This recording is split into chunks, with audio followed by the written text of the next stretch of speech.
Sí. Pero bueno, ¿y por qué? No, porque es demasiado fuerte. ¿Fuerte para quién? Es que allí es justamente donde hablamos de el territorio del arte como un lugar donde podemos mostrar cosas Claro. que no se podrían mostrar en otros contextos sociales. Y me viene a la memoria año 1900, creo que 90, 91. Gana Nelson Garrido Premio Nacional de las Artes en Venezuela con fotografía, ¿no? Se generó una cosita ahí bien rara con eso, porque cómo era posible que le dieran el premio de las artes a un fotógrafo en ese momento. Me acuerdo de Nelson Garrido con respecto a este tema porque este fin de semana estuvimos en la exposición del Centro Cultural Chacao, que los invitamos a que vayan a ver, Maestros del Arte. Maravillosa la exposición, es una colectiva. Y estaba una obra de Nelson Garrido. Más crítica que eso, imposible. O sea, esa obra es transgresora y habla de la sociedad, pero a niveles desnudos. También a mí me hace acordar a la obra de Cisław Beksiński, que es más comúnmente conocido en las redes como el pintor de las pesadillas. Me parece que su obra, cuanto menos inquietante, más allá de incluso creadores como Giger, creo que su obra no hubiese sido recibida en un montón de territorios que no fuesen el arte. Pintar pesadillas, y es que el hombre perturbadorcito, el señor. Pero no, o sea, Dross se queda en la punta del iceberg respecto a este señor. De hecho, creo que Dross tiene algo, uno de sus videos está dedicado a este pintor. Lo loco es como muere incluso, o sea, toda su vida él estuvo atormentado por pesadillas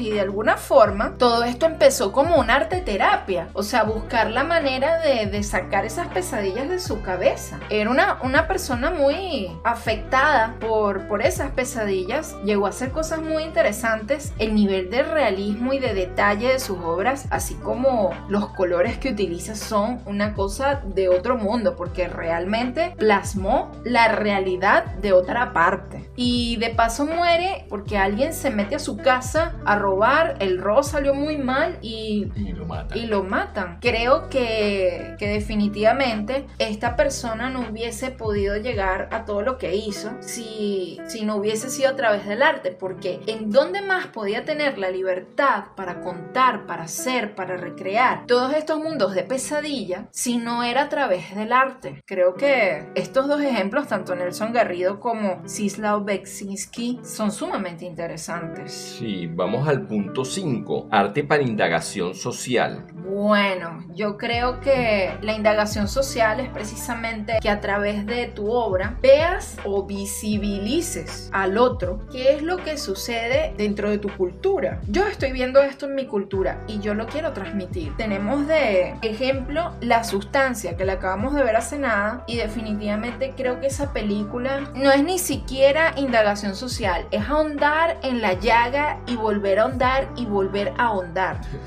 Porque creo que es un tratado crítico, es una radiografía muy penosa, por cierto, de la sociedad vacía. Si quieren ver algo al lado de los moños, la película está muy bien llevada. Hoy escuchaba a una persona que me decía, qué cosa tan desagradable, tan grotesca. Tan grotesca, no vamos a decir más. Si quieren pasar un momento diferente, pero cuando digo diferente es con mayúsculas. Diferente y perturbador. Y perturbadorcito, vean La Sustancia con Demi Moore. Creo que una cosa interesante de esta película, me gustó muchísimo a mí, son las imágenes que toma de otras películas que hace anteriores. Referencia a películas de los 80. Sí, y 90. son películas de terror. Pero la temática no es realmente solo terror. Está haciendo una crítica directa a esta sociedad donde los individuos se detestan tanto a sí mismos que buscan ser una versión más joven y mejorada de ellos mismos, pero entonces se detestan. Sí, véanla y nos escriben. Véanla, pero por favor, las personitas que nos ven que son menores de edad, no lo hagan, por favor. No es contenido en absoluto para menores de edad, ¿okay? Para niños, para nada. Creo que el arte puede y tiene la suerte de ser como ese hoyo de conejo por el que Alicia inercia cae y buscar la forma de ahondar, de profundizar sobre aspectos de nuestra sociedad que estamos todavía en proceso de comprender. También allí hay una intención externa para que otras personas junto contigo, que tú eres el creador de lo que estás haciendo a nivel artístico, puedan ver lo que tú estás viendo o lo que tú estás criticando de ese retrato social. Pasamos al punto 6, arte para curar. Sí, en mi caso allí tengo como algo que decir bien interesante. Cuando estábamos en esta indagación, por cierto, gracias a nuestro equipo que se encarga de las investigaciones, muchísimas gracias, Meche 3000. No pude evitar pensar en los mandalas. Creo que fue hace menos de un mes. Fui invitada a un curso de mandalas y yo la verdad no tenía idea de qué se trataba el curso de mandalas, más allá del mandala en sí, ¿no? Y me pareció interesante porque el mandala es una forma externa, no interna como la psicomagia, pero sí externa, en la que vamos a ahondar en nuestro subconsciente a través como de la geometría y vamos a crear un mandala. Hay muchas personas que utilizan los mandalas para sanar. Estoy hablando de gente que incluso tiene enfermedades importantes y los utilizan como sanación. Creo que el arte de por sí es una forma de curarse, de sanarse constantemente. Porque a veces si no lo puedes decir verbalmente, pues lo dices pictóricamente o escultóricamente o de la forma que sea. Por lo menos en tu caso, en tu obra es bastante... Yo creo que tu arte lleva curación a la gente, ¿no? O sea, ¿podrías hablar un poquito de eso? Lleva tatuada una sonrisa permanente. Y si no está en todas mis obras, en casi todas, hay una sonrisa. Y estas sonrisas van acompañadas por flores, siempre. Bueno, hay una parte muy femenina también, pero que en lo que el espectador la ve dice, wow, qué fresco. O eso es lo que me han hecho saber, ¿no? Qué alegría, qué felicidad, que no sé si es tan sabrosa. Esa no sería la palabra. Tu arte es disfrutable. Hoy en día siento que para mí ha sido maravilloso, ha sido súper sanador. Creo que para el espectador es sanador también. Y bueno, y el generar una sonrisa en una persona ya está generando sanación. Y por último tenemos la propaganda. El arte también está al servicio de la propaganda. O, en este caso, no estaríamos hablando realmente de eso. Estaríamos hablando de artistas que directamente quieren hacerte pensar en un producto. Las personas que están dentro de la maquinaria de la publicidad saben muy bien lo que están haciendo. Es válido utilizar arte para poder vender o a veces incluso para criticar las mismas ventas. Eso pasa. Marque 1 si desea comprar la obra, marque 2. Respecto a la propaganda, me hace acordar directamente a la Coca-Cola, porque definitivamente si hablamos de marcas, la Coca-Cola tuvo pintores que realizaron vallas en los tiempos de los pin-ups y todo esto. Sí, los 60, 40, no, 50, 60. Y renovaron su imagen a través de un montón de iconos que eran propaganda, pero eran arte. Bueno, nada más empecemos con el San Nicolás. Y Santa Claus tenía que estar vestido de rojo, rojo Coca-Cola. Siempre hubo ilustradores, pero los ilustradores y los pintores que estuvieron involucrados con la propaganda de este producto. Evidentemente no podemos evitar decir, pero no nos vamos a extender mucho en esto. La propaganda también tiene que ver con la política y hay bastantes artistas que de alguna manera dedicaron obras a diferentes íconos de la política.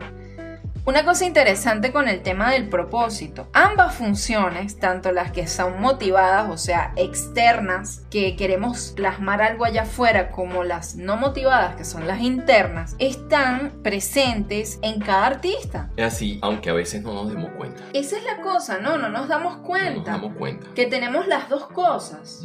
Y esto va para las generaciones nuevas de artistas que se están formando, para que empiecen a ahondar y a investigar en estos temas. Por supuesto, porque podemos tener un propósito. Ok, y el último punto de funciones motivadas del arte es cómo consigo mi propósito como artista. Sobre todo si estamos empezando y estamos rodeados de personas o de un ambiente hostil a que nosotros seamos artistas, ¿cómo podemos lograr ver nuestro propio propósito? Bueno, pero es que yo creo que los nuevos artistas tienen que, primero, algo muy importante, ¿cómo consigo consigo mi estilo? ¿Cómo consigo ser visualizado? ¿Cómo consigo? Chicos, hoy tienen todas las herramientas del mundo en sus manos para poder lograr todo eso. ¿Cómo consiguen su propósito como artista? Hablando desde mi experiencia, yo creo que es hacer y hacer sin parar. Claro, pero tú por el hecho de que produzcas algo no necesariamente estás llegando a un propósito. No sé, ¿no? Mira, yo creo que tengo una convicción, la convicción de hacer que la gente sea feliz, y ya de esto he hablado en otros programas y en entrevistas incluso, y donde digo siempre que la felicidad permanente no existe, pero que la felicidad existe, así sea de ratito. Entonces, bueno, hay que generar eso, y como digo yo, engañemos al cerebro con una sonrisa, ¿no?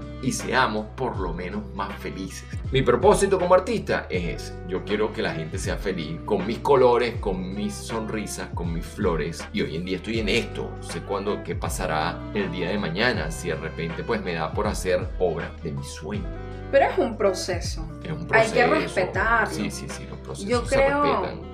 Yo creo que en mi caso, lo que puedo decirles, chicos, para que consigan el propósito o que vayan como poco a poco indagando y conectando con ese propósito, en la búsqueda de, lo que les puedo aconsejar es que conecten, aprendan poco a poco a conectar con las cosas que les gustan y que les interesan. En mi caso mis primeros años fueron muy difíciles a nivel social, y me empecé a dar cuenta de que muchos artistas que estaban conmigo estudiando arte, gente alrededor, estaba pasándola mal. Eran personas muy tristes, deprimidas, que tenían la familia en contra, lo que se te ocurra. Y me di cuenta que era algo tan común y dije, ¿cómo puedo solucionar esto? Este podcast es parte de esa inquietud que tuve siempre, pero sobre todo después de esos años en que me di cuenta que mucha gente estaba pasándola mal, que los artistas no tienen apoyo, y eso se fue convirtiendo cada vez más en mi propósito externo para hacer arte. Mi propósito interno definitivamente fue comprender por qué era artista, comprender por qué yo creaba, pero luego eso fue abriéndose y se volvió esta incesante pasión que tengo hoy en día de por qué los artistas no podemos ser felices. Yo quiero un mundo lleno de artistas felices, de artistas plenos, de artistas que yo los vea apasionados, centrados y confiados de su propia obra y de lo que realizan. Y me di cuenta que había muchas cosas que crear: recursos, talleres, libros, guías, podcasts. Y en ese proceso estamos. En ese propósito estamos. Como arte. Y hablando de arte con propósito, este live no sería posible sin nuestro sponsor Recicrear. Recicrear es una organización sin fines de lucro que desde 2018 tiene como propósito desarrollar actividades educativas que fomenten la cultura del reciclaje. Recicrear, una iniciativa de reciclaje, conciencia y amor. Síguelos en @recicrearbzla. Gracias por estar en otro episodio más de Auxilio Soy Artista, el podcast del sujeto creativo. Recuerda seguirnos por nuestras redes, @Auxilio Soy Artista, en Instagram y en YouTube, donde estamos constantemente aportando contenido, talleres, libros y recursos gratuitos para todos los que transitamos la senda del arte. Hasta el próximo miércoles. Bye. Gracias. Gracias.